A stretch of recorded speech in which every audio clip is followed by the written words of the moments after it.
করবেন, পড়া নেবেন, টেস্ট করে ঠেস মারে না। এক লোকে মাদ্রাসার ছাত্র একটাকে দেখি বলতেছে, এই কোথায় যাও? মাদ্রাসার ছুটি হয়েছে, বাড়ি যাই, বাসা যাচ্ছে। কি পড়ো? ভাই এদিকে আসো, একটু পরীক্ষা দেখি তোমার জ্ঞান কেমন, নলেজ কেমন। ওই যে গাছ দেখা যায়, গাছ, এই গাছের মধ্যে কাউয়া দেখো নি? হ্যাঁ কাউয়া তো দেখা যাচ্ছে, কাক দেখা যাচ্ছে। এখানে কয়টা বলো তো? মানে এখানে কয়টা গণলে তো এটা বুঝবে না, অনেকগুলা কাক। মানে ওরা আটকানোর জন্য, বাচ্চাটাকে অপমান করার জন্য বলছে। দেখেন আল্লাহর পক্ষ থেকে জবাব আসছে। কি বলছে? বলছে এখানে 1000 আছে কাক। কত? কিভাবে বললে 1000? আমার মাথায় টুপি, গায়ে লম্বা জামা। আপনার কি বিশ্বাস হচ্ছে না? যদি বিশ্বাস না হয় আপনি গোনা দেন। গোনা দেওয়ার পরে যদি দেখেন যে 1000 থেকে কিছু কম আছে, তাইলে মনে করবেন পাশের রাষ্ট্রে ভারতে বেড়াইতে গেছে। আর যদি বেশি দেখেন মনে করবেন যে মিয়ানমার থেকে বেড়াইতে আসছে। আটকানোর সুযোগ আছে বলেন? আল্লাহর পক্ষ থেকে জবাব চলে আসছে। মাদ্রাসায় পড়ি কি হবে? চ্যানেলটি সাবস্ক্রাইব করে আমাদের সঙ্গেই থাকুন।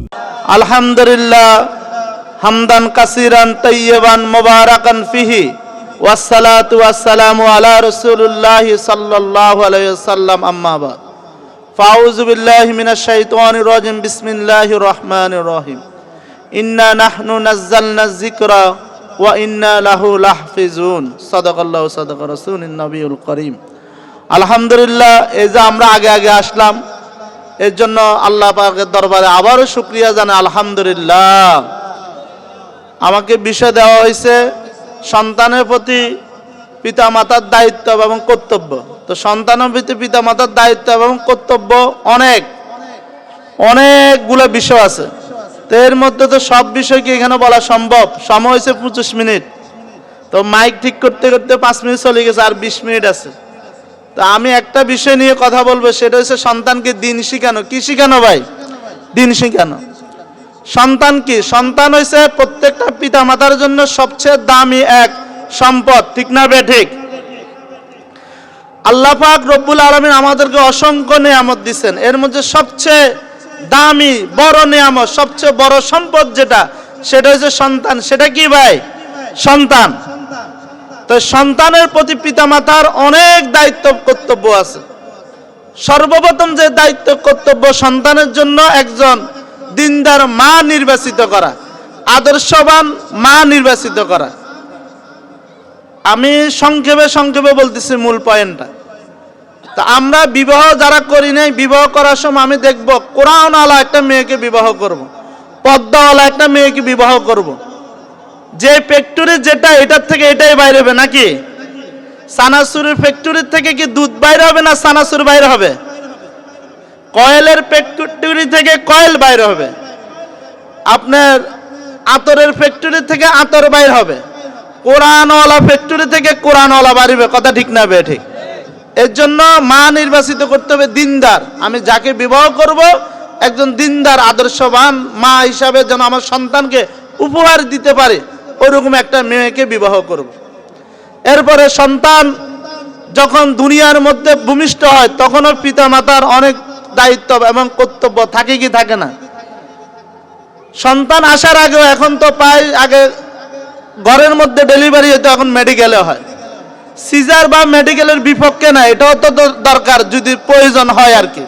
অনেকে প্রয়োজনের বাইরেও সিজার করে, এরকম হয় না? অনেকে নিয়ত করে রাখে, আল্লাহ তাআলাও কবুল করে। অনেকে টাকা জমায়, 2000, 3000, 20,000 জমায় মেডিকেলের জন্য, একটা বাজেট করে রাখে। আমি নিয়ত রাখবো যে আমার পরিবার যেন মেডিকেলে না যায়, যেন ঘরের মধ্যে ডেলিভারি হয়, এরকম একটা নিয়ত রাখবো। তাহলে যে নিয়ত হবে ওইটার আল্লাহ তাআলা কবুল করবে। এরপরে যদি প্রয়োজনে মেডিকেলে ভর্তিও করানো লাগে, ডাক্তারকে বলতে হবে সন্তান ডেলিভারি হওয়ার সাথে সাথে আমার সন্তানকে আমি একটা ভ্যাকসিন দিব। কি দিব? একটা টিকা দিব। বলে ডাক্তাররা তো আমরা আছি, নার্সরা আছি, আপনি আবার কি টিকা দিবেন? যে আমি মুসলমান, আমার সন্তান জন্মগ্রহণ করার সাথে সাথে তার ডান কানে আজান, বাম কানে একামত দিতে হবে। ঠিক না বে ঠিক? এটা চুক্তি করে নেবেন। মেডিকেলে ডেলিভারি হওয়ার কারণে অনেকের ডান কানে আজান, বাম কানে একামত দেওয়া হয় না, অধিকাংশ এমন হয়। তো এটার জন্য আমাদেরকে সচেতন থাকতে হবে। কথা ঠিক নেই না বে ঠিক? কিছু বললাম? সন্তান যখন জন্মগ্রহণ করে, ডান কানে আজান, বাম কানে একামত দিতে হবে। আমরা কি করি, সন্তান যখন হয় মোবাইল নিয়ে একটা সেলফি উঠাই, বলে আলহামদুলিল্লাহ বাবা হয়েছে। এরপরে বাবার পাশে না থাকলে চাচা যায়, যাই সেলফি উঠা, আলহামদুলিল্লাহ চাচা হয়ে গেছে। মামাও যায়, মামাও ডান কানে আজান বাম কানে একামত দেয় না, মামাও সেলফি উঠে তোর ফেসবুকে দিয়ে দেয়। এটার দ্বারা কোনো ফজিলত আছে বলেন? ফজিলত হচ্ছে তার সন্তানের কানের মধ্যে আল্লাহর নাম দেওয়া। কার নাম ভাই? ডাইন কানে আজান বাম কানে একামত দিলে সন্তান কখনো নাস্তিক হবে না, আলেম বিদ্বেষী হবে না, ইসলাম বিদ্বেষী হবে না, কোরআন বিদ্বেষী হবে না। কথা ঠিক না বেঠিক? এরপরে সন্তানকে হক্কানি ওলামায়ে কেরামের মাধ্যমে তাহনিক করানো, খেজুর অথবা মধু ওই আলেমের মুখ দিয়ে একটু চিবায় ওর মুখে দেওয়া, তাহলে মুখ থেকে সুন্দর সুন্দর কথা বাইর হবে। নইলে গালি দিবে, গালি, বাবা মাকে গালি দেয়, বাবা মার সাথে কক্ষ ব্যবহার করে, এরকম সন্তান আছে না নাই? ওই যে কিছু দায়িত্ব কর্তব্য থাকে বাবা মার, এগুলো না পালন করার কারণ। এরপরে সন্তানের মাথা ন্যাড়া করে দেওয়া, 7 দিনের মাথায় ওই চুল পরিমাণ কিছু সদকা দান করে দেওয়া। এরপর সুন্দর একটা নাম রাখা, মুসলমানের সন্তানের নাম রাখতেছে বেবি, আছে না নাই? ট্যাক্সি, পেট্রোল পাম্প, আকাশ, অনেক, হ্যাঁ, বৃষ্টি, এই সমস্ত নামগুলা রাখা হয়। হিন্দুদের নাম মুসলমানের ঘরে ঘরে। মুসলমানের নাম কি কোনো হিন্দুর ঘরে আছে বলেন? আপনি হিন্দুর ঘরে যাই কি আব্দুর রহমান, আব্দুল করিম, রহিমা খাতুন, এই নামগুলা কি পাবেন বলেন? আহমদ, মোহাম্মদ, এই নামগুলা পাবেন? আব্দুল্লাহ, এই নামগুলা পাবেন? কিন্তু মুসলমানের ঘরে হিন্দুর নাম রাখার সময় আমি গাফলতি করি। আল্লাহ পাক রব্বুল আলামিন আমাকে যে নিয়ামত দিলেন, এটা আবার আমানত। এটা কি ভাই? আমানত।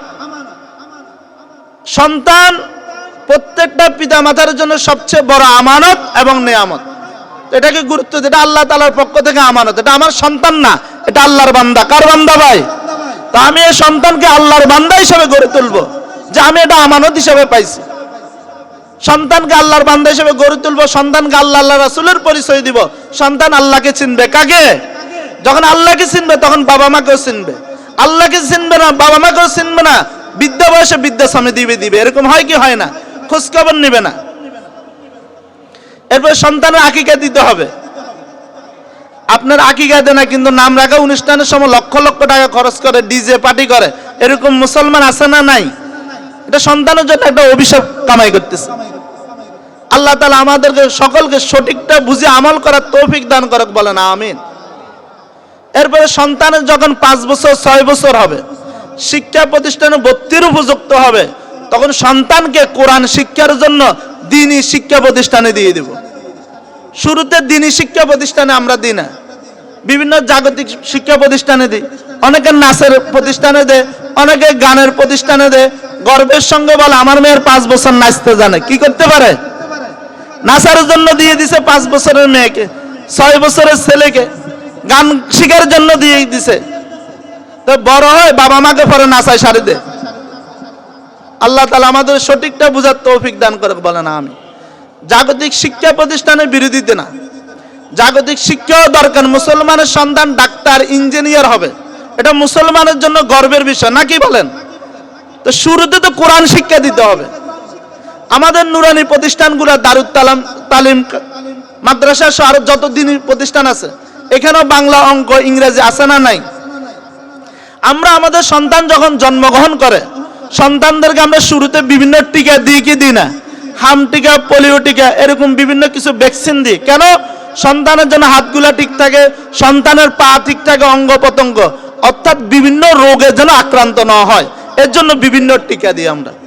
তো মুসলমান হিসেবে মুসলমানের সন্তানকে শুরুতে কোরআনের ভ্যাকসিন দেওয়া, কোরআনের টিকা দেওয়া, এটা সবচেয়ে বড় টিকা। কথা ঠিক না বেঠিক? আপনি যদি এই কোরআনের টিকাটা পুশ করে দিতে পারেন সন্তানের শরীরে, এই সন্তানও বিভিন্ন রোগে আক্রান্ত হবে না। কিছু রোগ আছে ঈমানে আঘাত করে। কিসে আঘাত করে? ঈমানে আঘাত করে। এই সমস্ত রোগ থেকে এই সন্তানকে আল্লাহ তাআলা হেফাজত করবেন। সন্তান মাদকাসক্ত রোগে আক্রান্ত হবে না, সন্তান দুর্নীতিবাজ হবে না। আপনার সন্তান আলেম, ইঞ্জিনিয়ার, ডাক্তার, ডক্টর যাই হোক না কেন, সন্তান তখন দুর্নীতিবাজ হবে না, চোর হবে না, টাউট হবে না, বদমাশ হবে না, খুনি হবে না, দর্শক হবে না। আর না হলে কোরআনের শিক্ষা না থাকলে জাগতিক শিক্ষা প্রতিষ্ঠানে যতই পড়তে ডক্টর, ইঞ্জিনিয়ার হবে, ওই যেখানে জাতিকে রব দেওয়া দরকার এখানে বাস দিয়ে দিবে। এরকম দিচ্ছে কি দিচ্ছে না? আওয়াজ দিয়ে বলেন না। ডাক্তার হবে, কসাই হয়ে যাবে।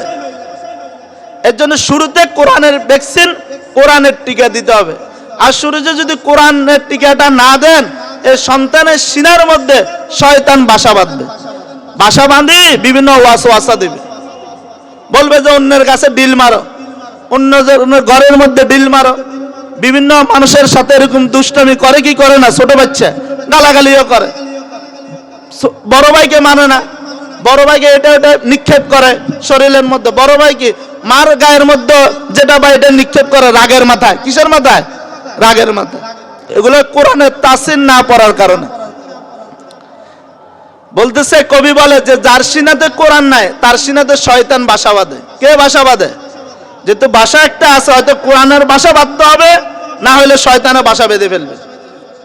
এর জন্য কবি বলেন, যার সিনাতে আছে কোরআন নেই কো তাহার ডর, কোরআন ছাড়া হৃদয়ে খানি শয়তানের ঘর। ঠিক নেই?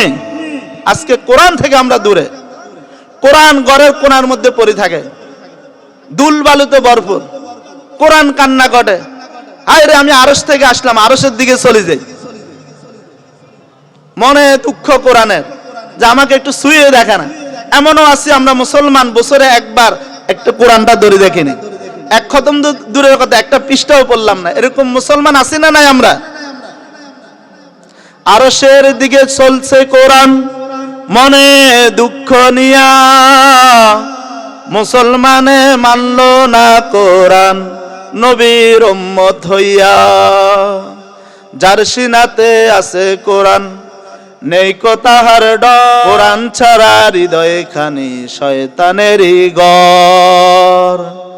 কোরআন মোদের জীবন বিধান, কোরআন মোদের মূল, এই কোরআনে ছিনিয়ে দিবে আল্লাহ আমার রব। কোরআন ছিনাই দিবে রবকে। ঠিক না বে ঠিক? কোরআনের মধ্যে সমস্ত কিছু আছে। কোরআন, অনেকে মনে করে কোরআন শিখলে হবে, জাগতিক শিক্ষাও তো দরকার। কোরআনের মধ্যে বিজ্ঞানের ব্যাপার আছে না নাই? ইতিহাস আছে না নাই? কোরআনের মধ্যে দুনিয়া লাইনের যত শিক্ষা আছে সব শিক্ষা কোরআনের মধ্যে আছে। আর জাগতিক শিক্ষার তো বিরোধিতা না। শুরুতে কোরআন শিখাবেন সন্তানকে, শুরুতে জাগতিক শিক্ষা প্রতিষ্ঠানে দিয়ে দিবেন। বিভিন্ন আমরা কেজি স্কুলে দিয়ে দিই শুরুতে। এটা আপনি 3 বছর 5 বছর মাদ্রাসা পড়ে তারপরে দেন না। আমি গত বছর আগের বছর এখানে মাহফিল আসছিলাম, বলছিলাম জাগতিক শিক্ষা প্রতিষ্ঠানের যে শুরুর যে পড়াটা, এখানে কিছু আছে মিথ্যা, কিছু আছে অদরকারি। জাগতিক শিক্ষার কথা বলতেছি, আমরাও জাগতিক শিক্ষা দিই মাদ্রাসাগুলোতে। আমরা বাংলা, অঙ্ক, ইংরেজি পড়াই, আমরা বর্ণমালা পড়াই, ওইখানে পড়াই, আমরা স্বরবর্ণ দিয়ে শব্দ পড়াই, ওইখানে পড়াই। কিন্তু দুই দিকে শিক্ষা দুই রকমের, একটা দরকারি একটা অদরকারি। ওইখানে পড়ায় সরতে অজগর, শরিয়াতে আফা রশিদে ইফতিজিং। অজগরের কাজ কি? হুশ করে সবল মারে, হুশ করে কাইতে যায়। অজগর হচ্ছে একটা আতঙ্কের নাম। কিসের নাম? আওয়াজ দিয়ে বলেন না, আতঙ্কের নাম কি না? এখানে একটা অজগর সারি দেখ, আমিও লাভ মারি উঠে যাবো, আপনারা উঠে যাবেন, একটা আতঙ্ক না? এই সন্তান কোরআন শিক্ষা থেকে দূরে থাকে। অজগরের শিক্ষা শিখতে শিখতে হাই স্কুল, কলেজ, ইউনিভার্সিটি যাওয়ার পর কোরআন থেকে দূরে থাকার কারণে, কোরআনের ইনজেকশন শুরুতে না নেওয়ার কারণে এই সন্তানটা সমাজের জন্য একটা আতঙ্ক হয়ে যায়। কথা ঠিক না বে ঠিক? না ভুল বললাম? আমরা কি পড়াই? আমরা পড়াই, আমরা সর্বর্ণ পড়াই, আমরা পড়াই শরীয়তে ওযু, শরিয়াতে আযান, রশিদে ইসলাম, দরকারি পড়াইটা কি পড়া ভাই? মুসলমান সন্তান ওযু কি জানতে হবে না? আযান কি জানতে হবে না? রশিদে ইসলাম, ইসলামকে জড়াই দিচ্ছে শুরুতে ছোট সন্তানকে, আমরা কোমল শিশুটাকে। এরপরে ওইখানে বিভিন্ন সরা পড়া, আমরাও পড়াই। ওইখানে সরাগুলা এই যে বললাম কিছু মিথ্যা, মিথ্যা কি পড়াই দিচ্ছে? হাট্টি মাটিম টিম টিম, তারা মাঠে পারে ডিম, তাদের খাড়া দুটি সিং, তারা হাট্টি মাটিম টিম। এই পড়াটা সত্য না মিথ্যা? অনেক মুরব্বীরা আছেন সিঙ্গালা জানোয়ারে ডিম দিতে দেখছেন, বলেন না? সিঙ্গালা জানোয়ারে ডিম দিতে দেখছেন? তাহলে এটা কি মিথ্যা না সত্য বলেন? তাহলে যে শিক্ষা শুরু মিথ্যা দিয়ে শুরু, এই শিক্ষা দ্বারা জাতি কখনো উন্নতি আশা করতে পারে না। এরপরে আরো কি ছড়া পড়ায়? আরো পড়ায় আতা গাছে তোতা পাখি, ডালিম গাছে মো, এত ডাকি তবু কথা কও না কেন বউ। যাকে পড়াচ্ছে তার বয়স 5 বছর 6 বছর। 5-6 বছরের বাচ্চার কি বউ দরকার আছে নি বলেন না? তো অদরকারি পড়া না এটা। আরো পড়ায় কিরিং কিরিং টেলিফোন, হ্যালো হ্যালো হ্যালো, কাকে তুমি চাও বলো বলো বলো, আমি না ওই ক্যাট বিড়ালকে চাই, জরুরি খবর আছে ডাইকা দাও তাই। কি শিখাচ্ছে? 5 বছর 6 বছরের বাচ্চাকে মোবাইল শিখাচ্ছে, মোবাইল, হ্যালো হ্যালো কিরিং কিরিং টেলিফোন। আমাদের কাছে অনেকে আসে বাচ্চাকে নেই, বাচ্চার বয়স 3 বছর 2.5 বছর, ও মোবাইলে ভিডিও সারি না দিলে এই বাচ্চাকে লোকমা দিতে পারি না, খানা খাওয়াইতে পারি না। এরকম আছে না নাই? টিকটক সারি দিতে হয়, ভিডিও চালু করে তারপর খানা খাওয়াইতে হয়। তাহলে এই বাচ্চা যখন ভর্তির উপযুক্ত হয় শিক্ষা প্রতিষ্ঠানে, ওইখানে যাই মোবাইল শিখতেছে, কিরিং কিরিং টেলিফোন, হ্যালো হ্যালো হ্যালো, কাকে তুমি চাও বলো বলো বলো, আমি না ওই ক্যাট বিড়ালকে চাই, জরুরি খবর আছে ডাইকা দাও তাই। তাহলে তো এই সন্তান ধ্বংস। এই মোবাইল চাই চাই গেমস খেলি মাথা গরম হয়ে যায়, বাবা মাকে গালাগালি করে, বাবা মার সাথে কক্ষ ব্যবহার করে। তো বড় হইলে তো বাবা মাকে পিটাবে। এরকম হয় কি হয় না? বাবা মাকে মারে, খুনও করে ফেলায়। ঐশীর মতো কুলাঙ্গার মেয়ে বাবা মাকে গলা কেটে হত্যা করছে। এরকম আরো অনেক ঘটনা ঘটছে। কেন এগুলা? ওই শুরুতে কোরআনের ইনজেকশন দেয় না এর জন্য। তো যারা এখানে আছেন, যাদের কানে মাইকের আওয়াজ যাচ্ছে, সকলের প্রতি পায়ে হাত দিয়ে বলে যাব, সন্তানকে শুরুতে দ্বীনি শিক্ষা প্রতিষ্ঠানে যাবেন। অনেকে আগে বলতো যে মাদ্রাসা পড়ে কি হবে, মাদ্রাসা বাংলা নাই, অঙ্ক নাই, ইংরেজি নাই। মাদ্রাসা অঙ্ক আছে না নাই? কিসের অঙ্ক? জাকাতের অঙ্ক শিখাই আমরা। আর ওইখানে সঙ্গে সুদের অঙ্ক শিখায়, মুনাফা শিখায়। তখন চিন্তা করে, আরে বাপ মা আমার কাছে না থাকলে না লাভ, ওই যে মুনাফা শিখছে, আর আমরা জাকাতের অঙ্ক শিখে। আল্লাহ তাআলা আমাদেরকে সঠিকটা বুঝার তৌফিক দান করে, বলেন আমিন। তো মাদ্রাসায় পড়ে কি হবে? মাদ্রাসায় পড়ে আপনার জানাজা দিবে। আর কি চান আপনি? আপনি ধন সম্পদ কি নিয়ে যাইতে পারবেন কবরে? বড় অফিসার হবে, তো বড় অফিসার হয় 1-2 লাখ টাকা কামায়, বাবা মাকে দেয় না, খাওয়ায় না, খোঁজ খবর নেয় না। এরকম আছে না নাই? নাকি মিথ্যা তত্ত্ব দিচ্ছি আমি?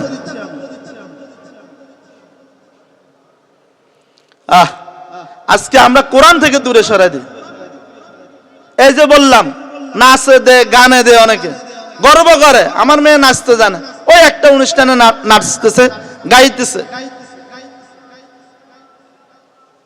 এর জন্য শুরুতে আমরা এই দারুত তালিম ইসলামিয়া মাদ্রাসায় আমাদের সন্তানকে ভর্তি করাই দেব। আরেকটা কথা হচ্ছে, যদি শুরুতে যদি কোরআনটা না শিখে, বড় হয়ে শিখানো যায় না, অনেক কষ্ট হয়ে যায়। মুখের ভিতরে বোম পিট করে রিমোট দিয়ে টিপ দেওয়ার পরে সহি শুদ্ধভাবে বাইর হয় না। এর জন্য শুরুতে দিতে হবে কোরআন শিক্ষা দেওয়ার জন্য। অনেকে আবার কি করে, এক্সট্রা প্রাইভেট পড়ায়, জেনারেল প্রতিষ্ঠানে দেওয়ার পর, ভাই আপনার কি ক্লাস 3 কি সার্টিফিকেট আছে বলেন? আগে 5ম শ্রেণী ছিল, এইটি ছিল, এটা উঠে পেয়েছে ডাইরেক্ট ম্যাট্রিক। তা আপনাকে তো আমি 5ম শ্রেণী না, আপনি 3য় শ্রেণী পর্যন্ত মাদ্রাসায় পড়ান না, তাহলে তার দিন সম্পর্কে যেগুলো ফরজ এগুলো জানতে পারবে। অনেকে আবার ঠেস মারে মাদ্রাসার শিক্ষা নেই, কম মাদ্রাসায় পড়ে কি হবে। অনেকে মাদ্রাসার ছাত্রদেরকে মনে করে যে বোকা। বাংলাদেশের সবচেয়ে বড় যে শিক্ষা প্রতিষ্ঠান ঢাকা বিশ্ববিদ্যালয়, ওইখানে বর্তমানেও যারা আছে, এদের শুরু পড়াটা আপনার মাদ্রাসা থেকে গেছে। এই যে ডাকসু নির্বাচন হইল, এখানে জামাতে ইসলাম, ইসলামী আন্দোলন, ছাত্র দল, বিএমপির যে ছাত্র সংগঠন, ওইখান থেকে যারা দাঁড়াইছে, যে আবিদ ইসলাম, এ মাদ্রাসার ছাত্র ছিল। আপনার পক্ষে বিপক্ষে ডাকসু নির্বাচনে যারা জয়ী হয়েছে, যারা হয় নাই, এরা শুরুতে মাদ্রাসা শিক্ষায় শিক্ষিত হয়েছে, ওই কোরআনের ইনজেকশনটা দিয়ে গেছে। তো মাদ্রাসা থেকে ঢাকা ইউনিভার্সিটি বিশ্ববিদ্যালয়ের চান্স পাইছে। আমি চ্যালেঞ্জ দিয়ে বলবো, আমাদের নুরানি মাদ্রাসার ছাত্র ছাত্রীদের যে হাতের লাগা, আমি ওনার মাদ্রাসায় গেছিলাম এখানে আসার আগে, উনি আমাকে ক্লাস 1-এর বাচ্চাদের ইংরেজি লেখা দেখাইছে, বাংলা লেখা দেখাইছে, এত সুন্দর হাতের লেখা, মনে হচ্ছে যেন টাইপ করছে। আপনারাও একটু মাঝে মাঝে যাই দেখবেন হাতের লেখাগুলা কেমন, টেস্ট করবেন, পড়া নেবেন, টেস্ট করে ঠেস মারে নেয়। এক লোকে মাদ্রাসার ছাত্র একটাকে দেখি বলতেছে, এই কোথায় যাও? মাদ্রাসার ছুটি হয়েছে, বাড়ি যাই, বাসা যাচ্ছে। কি পড়ো? এদিকে আসো। একটু পরীক্ষা দেখি তোমার জ্ঞান কেমন, নলেজ কেমন। ওই যে গাছ দেখা যায়, গাছ, এই গাছের মধ্যে কাউয়া দেখো নি? হ্যাঁ, কাউয়া তো দেখা যাচ্ছে, কাক দেখা যাচ্ছে, এখানে কয়টা বলো তো? মানে এখানে কয়টা গণলে তো এটা বুঝবে না, অনেকগুলা কাক। মানে ওরা আটকানোর জন্য, বাচ্চাটাকে অপমান করার জন্য বলছে। দেখেন আল্লাহর পক্ষ থেকে জবাব আসছে, কি বলছে? বলছে এখানে 1000 আছে কাক। কত? কিভাবে বললে 1000? আমার মাথায় টুপি, গায়ে লম্বা জামা। আপনার কি বিশ্বাস হচ্ছে না? যদি বিশ্বাস না হয় আপনি গোনা দেন। গোনা দেওয়ার পরে যদি দেখেন যে 1000 থেকে কিছু কম আছে, তাইলে মনে করবেন পাশের রাষ্ট্রে ভারতে বেড়াইতে গেছে। আর যদি বেশি দেখেন মনে করবেন যে মিয়ানমার থেকে বেড়াইতে আসছে। আটকানোর সুযোগ আছে বলেন? আল্লাহর পক্ষ থেকে জবাব চলে আসছে। মাদ্রাসায় পড়ি কি হবে? মাদ্রাসায় পড়ে যারা মাদ্রাসার লাইনে পড়ে তারা কি তাদের বাপ মাকে কি না খাওয়ায় রাখেনি বলেন?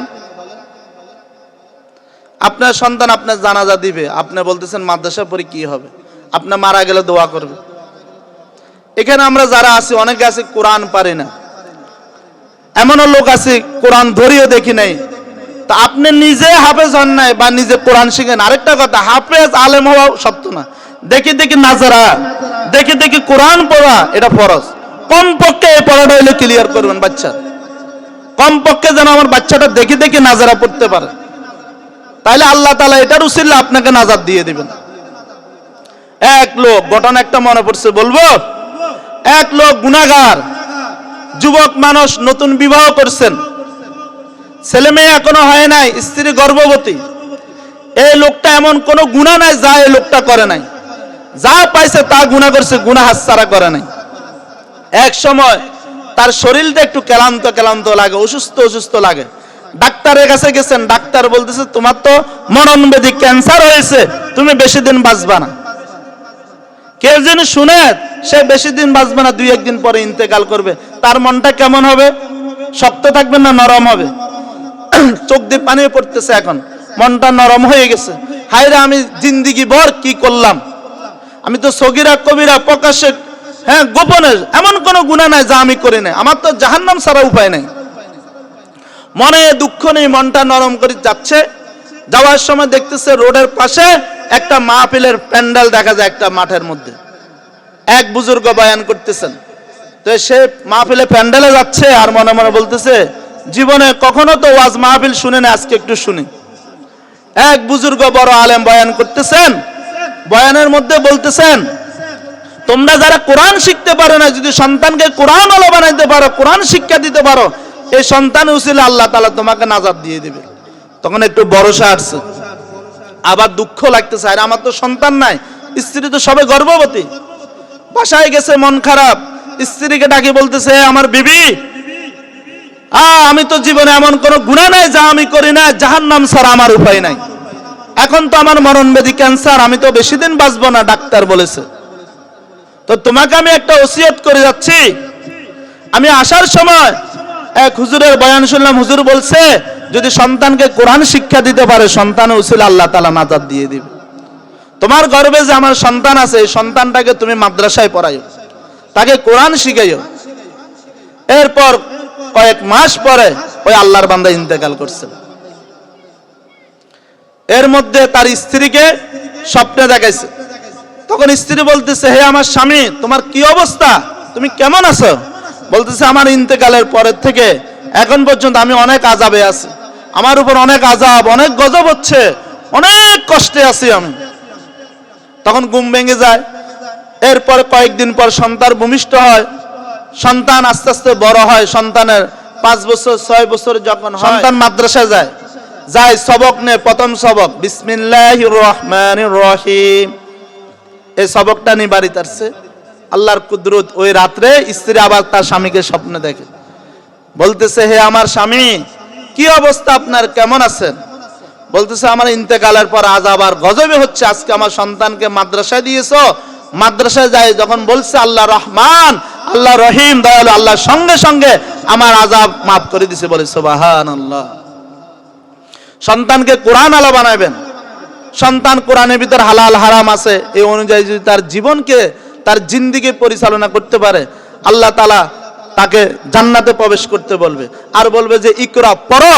কিভাবে পড়ো? দুনিয়া যেভাবে তেলাওয়াত করছে এভাবে তেলাওয়াত করবে, এক আয়াত পড়বে, একটা বিল্ডিং হবে একতলা, দ্বিতীয় আয়াতে যাবে দ্বিতীয়, এভাবে যতটা আয়াত পড়বে ততটা বিল্ডিং হবে। বলি সুবহানাল্লাহ।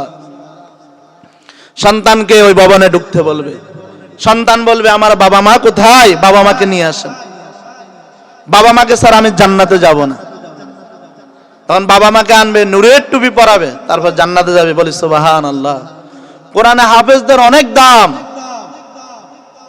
কিতাবের মধ্যে আছে যারা কোরআনে হাফেজ হবে তাদেরকে, তাদের পিতা মাতাকে একটা শহর দিবে, শহরের নাম হচ্ছে রাইহান।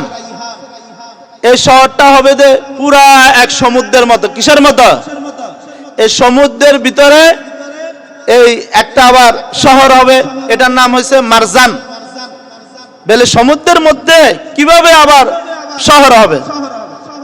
এই যে দুনিয়ার মধ্যে আমরা দেখতেছি যে আমাদের বাংলাদেশে এই যে পতেঙ্গা সমুদ্রের সৈকতের ভিতরে রাস্তা গেছে কি যায় নাই? বলেন না। এটা দুনিয়া যদি সম্ভব হয়, পরকালে সম্ভব কি সম্ভব না? বলেন না। আল্লাহ তাআলা দিতে পারেন কি পারেন না? আজকে আমরা সন্তানদেরকে কোরআন থেকে দূরে সরায় রাখি। এর জন্য আবারও বলবো, সকলের হাতে পায়ে ধরে বলে যায়, সন্তানের প্রতি গুরুত্ব দেন। এমনও দম্পতি আছে 5 বছর হয়েছে, 10 বছর হয়েছে, 7 বছর হয়েছে, এখনো সন্তানের বাবা সন্তানের মা হইতে পারে নাই। এরকম দম্পতি আছে না নাই? বলেন। রাতে ঘুমানা, গভীর রাতে তাহাজ্জুদ পড়ে আল্লাহ তাআলার কাছে কান্নাকাটি করে আর বলে, হে আল্লাহ একটা সন্তান দেন, হ্যাঁ কোরআন হাফেজ বানাবো, আলেম বানাবো। আর আপনাকে 3টা দিছে, 4টা দিছে, 5টা দিছে, আপনি একটারও মাদ্রাসায় দেন না। আবার অনেকে এমনও করি আমরা, কেমন 2টা সন্তান, একটা যদি একটু হাবা সবা হয়, হ্যাঁ নুন আনতে বললে লবণ নিয়ে আসে, মোমবাতি বললে ম্যাচ নিয়ে আসে, এরকম আছে না? তো এটার মাদ্রাসা দিয়ে দেন, যেটা চালাক এটাকে জাগতিক শিক্ষা প্রতিষ্ঠানে দিয়ে। তার মানে এখানে আপনি কোরআনকে ছোট করছেন, অবমূল্যায়ন করছেন। আমার সন্তান যদি 10টা হয়, 10টাকে আমি শুরুতে মাদ্রাসায় দিব। কোরআনটা সহি শুদ্ধ হওয়ার পরে প্রয়োজন আমি জানায় লাইনে আনবো। ডাক্তার ইঞ্জিনিয়ার হবে, ডাক্তার ইঞ্জিনিয়ার ডক্টর যাই হোক না কেন দুর্নীতিবাজ হবে না। আল্লাহর ভয় তার ভিতর ঢুকবে। সে বড় অফিসার হবে, কিন্তু আপনার জানাজা পড়াইতে পারবে। সে পুলিশ হবে, এসপি হবে, ডিসি হবে, বিবাহ শাদী পড়াইতে পারবে, জুমার বয়ান দিতে পারবে, খুতবা দিতে পারবে। আল্লাহ তাআলা আমাদেরকে সঠিকটা বুঝে আমল করার তৌফিক দান করুক, বলেন আমিন। আমরা যারা এখানে আছি সবাই আমাদের সন্তানদেরকে, অনেকে আছি সন্তান বড় হয়ে গেছে, সন্তানের ঘরে যে নাইনাত্রী আছে এদেরকে মাদ্রাসার লাইনে শুরুতে কোরআন শিক্ষার জন্য দিব। কারা কারা দিব রাজি আছি? হাত উঠে দেখে আল্লাহ তাআলা। নিজের যদি না থাকে পাশের স্বাস্থ্য ভাই, জেঠাতো ভাই যাদের আছে এদেরকে দিব। রাজি আছি তো ইনশাআল্লাহ? আল্লাহ তাআলা আমাদেরকে বুঝার তৌফিক দান করুক, বলেন। ফজরের সময় মসজিদে পাঠান না, কোন ঠান্ডা লেগে যাবে। তার মানে আপনার সন্তান আপনি গুরুত্ব দিচ্ছেন, কিন্তু না, এটা আল্লাহর বান্দা। কার বান্দা? আল্লাহর বান্দা। আল্লাহর হুকুম মানতে হবে, তাকে এটা শিক্ষা দিতে হবে, তালিম দিতে হবে। হুজুর কি আসতেছে? আরো চালাবো নাকি? আল্লাহ তাআলা আমাদেরকে বুঝি এই কথাগুলোর উপর আমল করার তৌফিক দান করুক, বলেন আমিন। আমরা যারা এখানে আসছি আমাদেরকে একদিন মৃত্যুর স্বাদ গ্রহণ করতে হবে, ঠিক না বে ঠিক ভাই? মৃত্যু 2 ধরনের। কয় ধরনের? একটা হচ্ছে নেককারের মৃত্যু, একটা হচ্ছে বদকারের মৃত্যু। নেককারের মৃত্যুটা কেমন হবে? নেককারের মৃত্যুটা হবে এমন, কোনো আযাব নাই, কোনো কষ্ট নাই। ছোট্ট একটা শিশু দুধ পান করতে করতে যেভাবে ঘুমাই যায়, ওই নেককারের সন্তানটা, নেককারের লোকের ওইভাবে মৃত্যুটা হবে। কোনো আযাব হবে না, কোনো কষ্ট হবে না। দুধের একটা বাচ্চা হাউ মাউ কাউ কান্নাকাটি করে, আবার দেখে যে দুধ পান করতে করতে ঘুমাই গেছে, মাও টের পায় না, পাশে যারা থাকে তারাও টের পায় না। তো নেককারের মৃত্যুটা এভাবে হবে, কোনো আযাব নাই, কোনো কষ্ট না। আর বদকারের মৃত্যুটা কেমন হবে? কিতাবের মধ্যে লেখা, একটা নাফরমান, বদমাশ, বেনামাজি, হারামখোর, সুদখোর যারা দাড়ি কাটে, এদের মৃত্যুটা এমন ভাবে হবে, তার মৃত্যুর সময় আজরাইল আলাইহিস সালাম যখন আসবে বিরাট আকৃতির শরীর নিয়ে আসবে। আজরাইল আলাইহিস সালামের পা থাকবে জমিনে, মাথা থাকবে আসমানে, এক হাত মাগরিবে, আরেক হাত মাশরিকে, তামাম পৃথিবী জড়ালো তার শরীর থাকবে। এই অবস্থা দেখে ওই নাফরমান পেশাব পায়খানা করে দেবে। আমিও অনেক মুর্দারকে গোসল করাইছি, দেখলাম যে পেশাব পায়খানা করে দিছে। তখন ওই কিতাবের কথাগুলো খেয়াল করি, এই অবস্থা দেখি তার রুটা থরথর করে কাঁপতে থাকবে, 360টা জোড়ার মধ্যে দৌড়াতে থাকবে, পালাইতে থাকবে, দৌড়াইতে দৌড়াইতে পালাইতে পালাইতে পায়ের বৃদ্ধাঙ্গুলের কাছে যাবে। আচ্ছা, ওইখান থেকে আজালেন ছড়তে ছড়তে পিড়াইতে পিড়াইতে গলার কাছে আনবে। আনার পরে যখন বামারটা ডুবে টান মারবে, কলিজার রগ গুলে ছিঁড়ে যাবে। ওই সময় তার এত পানি পিপাসা লাগবে, 7টা সমুদ্রের পানিও যদি নাফরমানকে পান করায় তার পিপাসা স্বাদ মিটবে না। যখন রুটা ধরে টান মারবে, কলিজার রগ ছিঁড়ে বাহির হইতে চাবে, তখন আল্লাহ পাক রব্বুল আলামিন আজরাইলকে বলবে, আজরাইল থামো, আমার এই বান্দা বড় শখ করে জাহান্নাম কামাই করছে, তাকে জাহান্নাম না দেখে তার জান কবজ করিও না। তখন ওই নাফরমান দেখবে জাহান্নামের দরজাগুলো টাস টাস করে খুলে গেছে, জাহান্নামের সব বিচ্ছুগুলো হা করে তাকে ডাকতেছে, হে নাফরমান তাড়াতাড়ি আসো, আমরা বড় ক্ষুধার্ত। আজকে দুনিয়ার মধ্যে মসজিদের মাইক থেকে বিভিন্ন লোকের মৃত্যুর খবর আমার মাইকে কানের মধ্যে আসে কি আসে না? অমুক জায়গা থেকে অমুক লোকের মৃত্যুর খবর, তমুক জায়গা থেকে তমুক লোকের মৃত্যুর খবর আসে কি না আসে না? একদিন আপনার আমার নামটাও মসজিদের মাইকে এলান হবে, অমুক লোক অমুক জায়গায় যাবে, তমুক লোক তমুক জায়গায় যাবে। মৃত্যুর আগে মৃত্যুর প্রস্তুতি গ্রহণ করার আমাদেরকে সে তৌফিক দান করে, বলেন আমিন। যে কথাগুলো বললাম এই কথাগুলোর উপর আল্লাহ তাআলা আপনাদেরকে আমাকে আমল করার তৌফিক দান করুক।